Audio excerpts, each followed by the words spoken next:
Hey buddy, watch this. Hello, Regis Kilbin is the name, and Heroes of the Storm is the game, and this is my ultimate Muradin build. As far as I'm concerned, this is the very best way to play Muradin.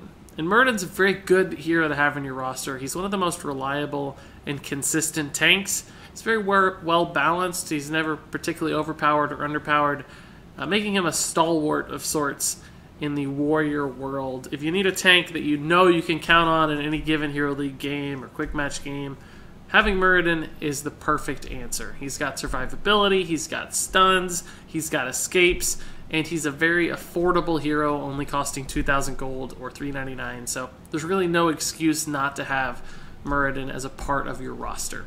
So this build, the Ultimate Muradin build, is really about a couple things. Of course, it's providing some tanking utility through extreme survivability. We have some heals, we have damage mitigation, but I think some people go a little too crazy making Muradin unkillable and forget that you do actually have to kill the enemy team as well and do some damage and offer your team utility.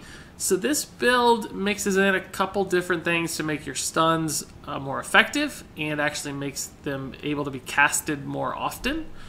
So this build has utility, damage, and survivability all mixed into one, in a sense making it kind of the jack-of-all-trades Muradin build. It's still heavily skewed towards being a tank and survivable, and that's how you play this build. Frontlining, absorbing damage for your teammates, getting in the way of enemies, but also setting up kills, kicking in a little bit of extra damage, and just being an all-rounded hero for your team. So without further delay, let's go ahead and run through the build real quickly, and then we'll take a look at each talent individually as well. It's Reverberation, Thunder Burn, Piercing Bolt, Avatar, Burning Rage, Stone Form, and then finally Rewind. Starting with level 1, Reverberation. Enemies hit by Thunderclap or W have their attack speed reduced by 50% for 3 seconds. Now, of course, Muradin is all about absorbing damage himself, but really the goal with that is protecting your allies, and Reverberation helps you do that job, because not only do you take less damage now, but allies do as well. So even if that Rainer is attacking your Lieutenant Morales, for instance, and you hit him with Thunderclap, now he's attacking half as often as he was before, which is pretty fantastic when you can do that for 3 seconds every 8 seconds. So practically half the time in a team fight, if you hit their important auto attackers, you can really reduce their effectiveness. Keep this in mind, it's not just to reduce damage, but against heroes like the Butcher, who uses a brand to heal off auto attack damage, you can actually reduce his heal. The same thing goes with like a Karazim, who is attacking for heals as well. So timing this correctly can not only pay benefits for reducing damage, but also just enemy effectiveness in general. So pick your targets wisely. Don't just use your W as area of effect damage in the middle of a team fight, because you're not about damage as Muradin. You really want to mix chaos with utility and damage reduction. So pick your targets. Up next is Thunder Burn. Thunderclap leaves a zone on the ground that explodes after 2 seconds, dealing 105 damage and applying a 25% slow for 2.5 seconds. So extra damage is never bad, of course, that's nice, but really the benefit to Thunderburn is the additional slow that is applied during the second cast. So not only does Thunderclap apply a 25% slow initially, but it also applies one the second time around. So what that means is if you're in front of a hero as they're trying to make a daring escape back to their base, let's pretend their base is over here, and you thunderclap them here and they just barely get hit and they're still running and they don't escape the circle by the second time, that means you've effectively slowed them for 4.5 seconds using one ability.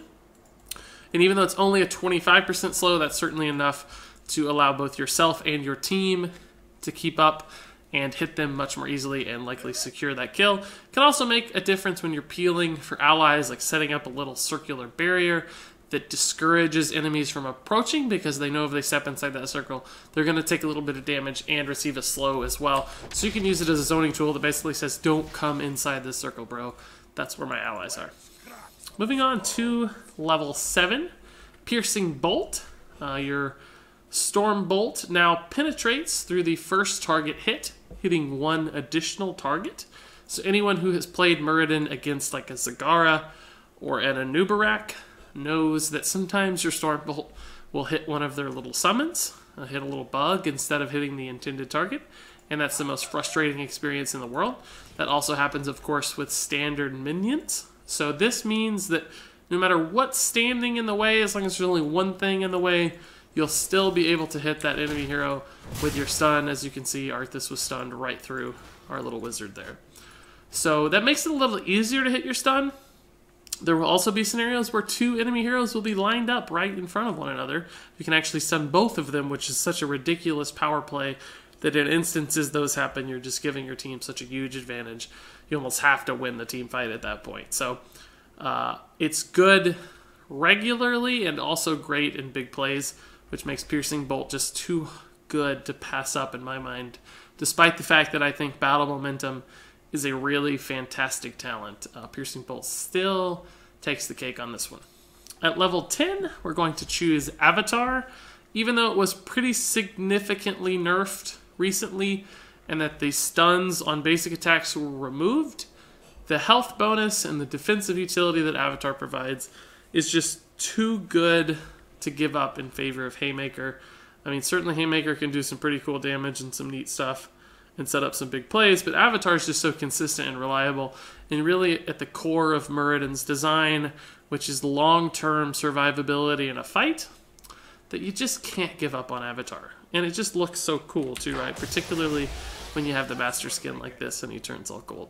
So this gives you max health and current health. So even if you're at half health and you pop Avatar, will give you that 2400 health, both at the top end of your health scale and right in the middle. So you benefit from basically having an extra 2500 health to work with and healing yourself for 2500 health at the same time for 20 seconds. So that's pretty much long enough for most significant engagements. It might run out.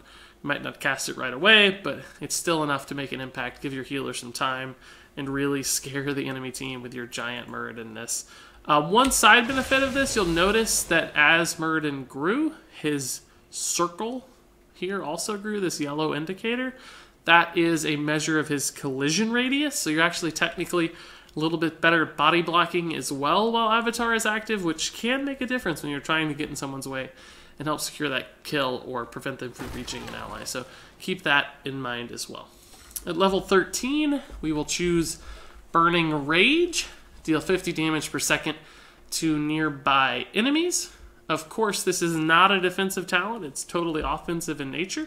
So you might be wondering what the heck we're doing, but Muradin does have to put out damage and thrive in the chaos of crowded team fights, and that's exactly what Burning Rage allows him to do. He's just ticking off 50 damage every once in a while, and then after a 10, 20-second engagement, suddenly you're talking about 500, 1,000 damage adding up over and over again on multiple heroes at a time. So it certainly counts. It also just makes Muradin more of a nuisance. It makes him better at clearing waves. It has side benefits like clearing Zagara's creep and pulling careless stealth heroes out of stealth who happen to walk a little bit too close to Muradin. So good in team fights, has some extra utility, and it gives you this awesome, just ridiculously cool flaming orange glow. So how can you pass that up? At level 16, we will choose Stone Form, another go-to defensive ability.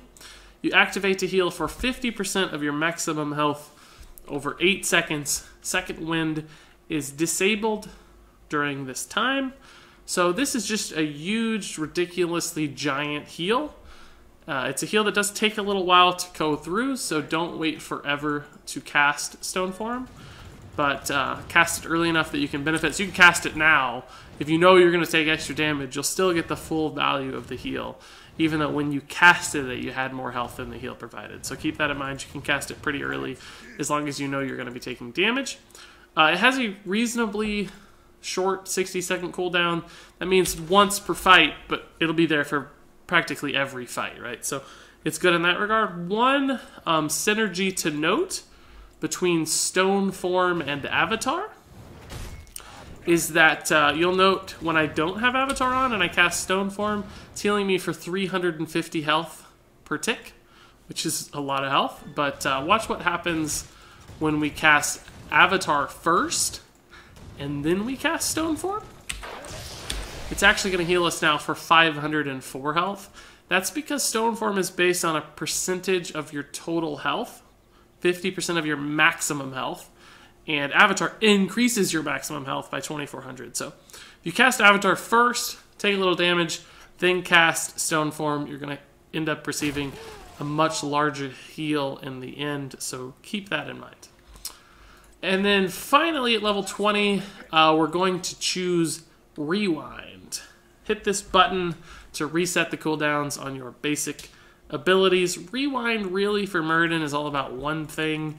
It's about being able to stun someone and then rewind and then stun them again. Now I did that a little too quickly, mind you, but that's the goal. You can lock someone down for 3 seconds total if you time it perfectly, which is just stupidly long for a stun. And as long as anyone else on your team is nearby, they're almost certainly going to die. But you can also use it with all 3 of your abilities. In fact, you should as often as you can, just to maximize your output here. For instance, you can do something like this. And then, actually my rewind's not up, so I could not show you that. Let's toggle our cooldowns. So you can cast your Q, your W, and your E, rewind, and still have your Q up before the first stun expires if you time it well. So you can almost always guarantee a full rotation of abilities benefiting from rewind. But even if you're not confident or those cooldowns are already expired, it's still worth it to cast rewind just to get the double Storm Bolt. That's just such a ridiculous combo that makes you so good. It's also good to be able to do things like initiate, and if you get yourself in trouble, you can cast rewind and jump back out with your E again. So there are multiple ways to use that. Just try to generate value from it. Hardened Shield is also a very popular talent this tier, and some people even pick Unstoppable Force as well, and they're both good. They make him very tanky and very hard to kill. But it's not just about staying alive. Sometimes you have to contribute to kills as well and give your teams an aggressive advantage. And Rewind gives you both defensive utility and offensive powers as well. So that's why it takes the cake for me here. It does require a little bit more mechanical skill and timing and foresight. But once you learn how to use Rewind in key moments, it's a more powerful talent overall. So there you have it. That's my ultimate Muradin build. This is really the top build for Muradin in my mind. One last time, it's Reverberation, Thunder Burn, Piercing Bolt, Avatar, Burning Rage, Stone Form, and then finally Rewind. I do think that with this build, Muradin is one of the most deadly and enjoyable, just downright powerful tanks in the game. So have fun playing this build. If you have any questions, feel free to let me know. I've mastered Muradin. I've played him at rank 1 a ton, so I'm happy to answer any questions that you have and discuss this awesome hero. So thanks so much for watching, and until next time, game on.